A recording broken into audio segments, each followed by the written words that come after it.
भाई ये मनुवादी जो सरकार है, जो कायर सरकार, पूरा संसार उस महामानव को नमन कर रहा है। इस मनुवादी सरकार की दर्द हो रहा है बाबा साहब से।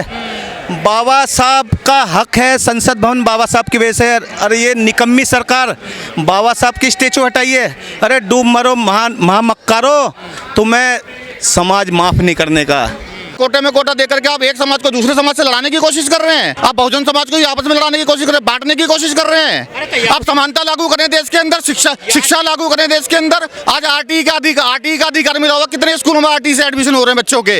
आज भी हमारे समाज को वंचित किया जा रहा है शिक्षा से। जो सुप्रीम कोर्ट गए वो भी तो आप ही के लोग थे, देखिए हमारे ही लोग थे। तो हम सुप्रीम कोर्ट से मांग करते रहे इस बात की कि जो उसने फैसला दिया उसे पुनः विचार किया जाए। ये संविधान के बिल्कुल खिलाफ है।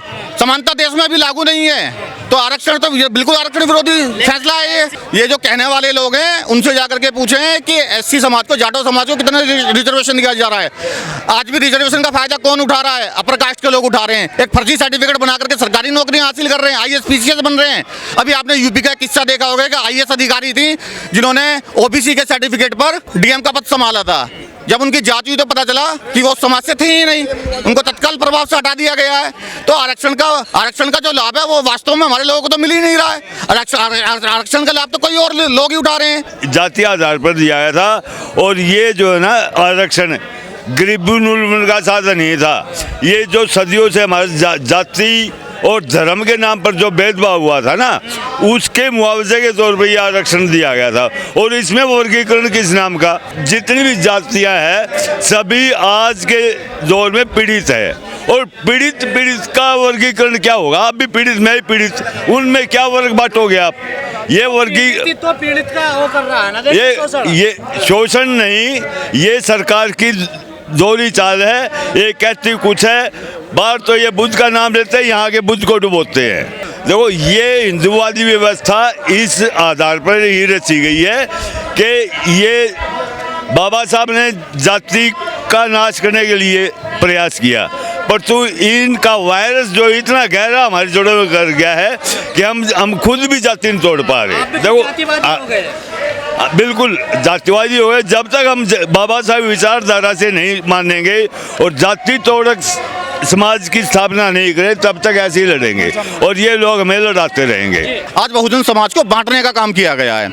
इस रिजर्वेशन के ऊपर जो रिजर्वेशन देने की बात कही गई है वो बहुजन समाज को बांटने की बात की गई है कि एक समाज को दूसरे समाज से लड़ा दिया जाए। लेकिन आज भी समानता हमारे देश में पूर्ण रूप से लागू नहीं हो पाई है। आज भी भेदभाव चल रहा है, आज भी भेदभाव की राजनीति होती है। आज भी बहुजन समाज के साथ अत्याचार होते हैं, बहन बेटियों के साथ बलात्कार होता है। आज भी बहुजन समाज के लोगों को घोड़ी पर चढ़ने नहीं दिया जाता है। तो 80 वर्ष बाद भी आज आरक्षण लागू होने के बाद भी इतना भेदभाव है। तो हम जो सुप्रीम कोर्ट का फैसला है उसके बिल्कुल खिलाफ हैं और ये समाज को, बहुजन समाज को बांटने का कार्य किया है। हम सुप्रीम कोर्ट से भी ये मांग करेंगे कि आपने जो ये फैसला दिया इस पर पुनः विचार किया जाए। लग रहा बांटने का काम किया गया, बांटने का काम इसलिए किया गया है कि रिजर्वेशन के ऊपर रिजर्वेशन की आवश्यकता नहीं है। अभी रिजर्वेशन को ना तो समाप्त करने की जरूरत है, ना ही किसी तरह से खत्म करने की जरूरत है।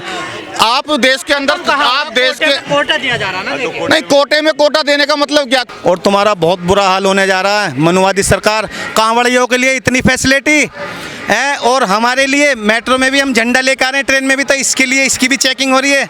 इस सरकार को ईंट का जवाब पत्थर से दिया जाएगा और ये बख्शी नहीं जाएगी सरकार। कभी आरक्षण के नाम पर, कभी बाबा साहब के नाम पर, कभी SC ST एट्रोसिटी के नाम पर। भाई एक दलित ही एक ऐसे हैं, मान लो हर किसी की आवाज़ उठाने में सिर्फ दलित ही, किसी की भी आवाज़ दलित ही उठा रहा, तो इन्हें दलितों से दिक्कत हो रही है कि ये आगे ना पहुंच जाए, पढ़ लिख के ये आवाज़ ना उठाएं, बाबा साहब के बारे में ना बोलें, संविधान के बारे में ना बोलें। तो ये सरकार निकम्मी है, ये हमें दबाना चाहती है और ये पुराने ठर्रे पे लाना चाह रही है। मगर अब बहुजन समाज जाग चुका है, इन्हों को ईंट का जवाब पत्थर से देगा। चंद्रशेखर आज़ाद ही इस मुद्दे को उठा रहे हैं और कोई सांसद इस पर बात करने के लिए तैयार नहीं है। बिल्कुल देखो पत्रकार महोदय, ये तुम भी देख रहे हो इस टाइम संसद में कौन दहाड़ रहा। भाई चंद्रशेखर आज़ाद, जो ये लगा लो जब से संसद बनी है इतनी कोई बहुजन आवाज़ उठा नहीं रहा जितना भाई चंद्रशेखर आज़ाद उठा रहे हैं। और चंद्रशेखर आज़ाद वो आवाज़ उठा रहे हैं, बहुजन समाज को वो दिन दूर नहीं जब चंद्रशेखर भाई के साथ जुड़ना पड़ेगा। अगर अपनी सत्ता चाहते हैं और अपना अधिकार चाहते हैं तो भाई चंद्रशेखर के साथ सबको आना पड़ेगा। बहन जी का भी सम्मान है, बहन जी इस टाइम तुम्हें पता ही है किस दिशा में चल रही हैं। तो भाई तो इकले ही हैं, इकला शेर ही दहाड़ रहा है और कल की हमने देखी, कल देखो जो गुजरात के जो सरकार चला रहे हैं कैसे भीगी बिल्ली की तरह भाई चंद्रशेखर के उनके जो ओजस्वी भाषण थे कैसे सुन रहे थे वो। तो ये तो चंद्रशेखर भाई नाम ही रावण है, बिना रावण के देश की राजनीति चलने वाली नहीं है। तो सर आपको लगता है आप बीजेपी से उम्मीद कर रहे हैं कि दोबारा पुनर्स्थापना होगी बाबा साहब की पटेल? भैया बीजेपी से तुम किसका नाम ले रहे हो? ये तो हमें ऐसा काम करना पड़ेगा, बीजेपी झुकेगी, ये सरकार झुकेगी। बीजेपी तो क्या पूरा संसार नमन करता है, बीजेपी के तो बाप की क्या औकात जो बाबा साहब को जितना भी। रास्ता क्या है? रास्ता क्या, आंदोलन करेंगे, इनों के ईंट से ईंट बजाएंगे, इनों का तो बाप भी संसद में क्या, अब हर घर में बाबा साहब की मूर्ति लगवाएंगे। तो बीजेपी तो बाबा साहब को मानती है। कहाँ मानती है बाबा साहब को? बाबा साहब का अपमान कर रही है, बाहर जाके कहते हैं मैं बुद्ध के देश से आया हूँ। अरे यहाँ राम राम, और ये देश बुद्ध में है, बुद्ध में ही होने वाला। मोदी जी तो बड़ा सम्मान कर भाई देखो मोदी जी सम्मान कर रहे हैं कांवड़ यात्रा की, देश का बर्बाद करने में लग रहा है। सबका विकास सबका साथ नहीं, सबका विनाश, सिर्फ गुजरात वालों का विकास और देश का विनाश। फोटो पर माला, विचारों पर ताला। भाई हमारे बाबा साहब का सम्मान करें, पूरा संसार नमन करता वो लगाया है जाए। और इस सरकार में दर्द हो रहा है बाबा साहब के लिए, सारे हक अधिकार हमारे ये बंद कर रहे हैं। आज आपने देखा होगा संसद भवन के अंदर बाबा साहब की मूर्ति को हटा दिया गया, स्टैचू को हटा दिया गया। क्या बाबा साहब क्या किसी एक ही समाज के हैं? बाबा साहब ने जो संविधान लिखा क्या वो एक ही समाज के लिए लिखा? नहीं, बाबा साहब ने जो संविधान लिखा वो पूरे भारतवर्ष के लिए लिखा। और आज जो भारतवर्ष आगे बढ़ रहा है, जो चल रहा है, वो संविधान की ही बदौलत है। उस संविधान से ही हम आगे बढ़ रहे हैं, आगे चल रहे हैं। आज प्रधानमंत्री जी जो जिस पद पर बैठे हैं वो भी संविधान की बदौलत है, और आज मैं आपके सामने जो यहाँ पे स्पीच दे रहा हूँ वो भी संविधान की ही बदौलत है।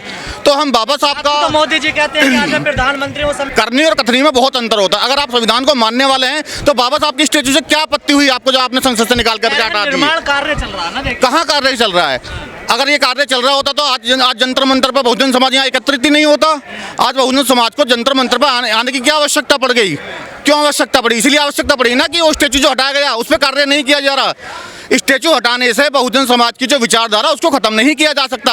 और हम हर तरीके से आंदोलन करने के लिए तैयार बैठा है बहुजन समाज की बाबा साहब की जो स्टैचू है वापस संसद भवन में लगाई जाए। भाई साहब हमें सभी से कोई मतलब नहीं, हमें तो पूरा संसार नमन करता है उस महामानव को। इस देश में ही, इस सरकार में आग लग रही है बाबा साहब को, जो बाबा साहब की विचारधारा, बाबा साहब की मूर्तियाँ तोड़ी जा रही हैं। इन्हें पता नहीं है क्या हाल हो रहा है इस देश में बाबा साहब के नाम पे। तो दिखावा करती है बीजेपी, ये सब दिखावा करती है, इनों का दिखावा जल्दी खत्म होने जा रहा। चंद्रशेखर भाई भी आगे हैं संसद में धाड़ने को, कल देख लिया तुमने सीन, भीगी बिल्ली की तरह एकदम नीचे को मुकर के बैठे हैं सुन रहे हैं। तो मैं तो फिर ये कह रहा हूँ बिना रावण के देश की राजनीति चलने वाली नहीं है। देखो हमारा यही कहना है कि संसद भवन में जो बाबा साहब की स्टैचू उठाई है उसकी पुनः स्थापना की जाए, और बाबा साहब का जो अपमान है किसी भी तरह से बहुजन समाज नहीं सहेगा, भीम आर्मी आज़ाद समाज पार्टी बिल्कुल नहीं सहेगी। हम बाबा साहब के विचारों को मानने वाले हैं, संविधान को मानने वाले लोग हैं। शांतिपूर्ण तरीके से हम इस धरना प्रदर्शन को जारी रखेंगे। सुप्रीम कोर्ट का फैसला आया है CST रिजर्वेशन, उस पर क्या कहना है आप? देखो ये जो सुप्रीम कोर्ट का जो फैसला आया है वह एक बड़ा ही सोचने वाला विषय है कि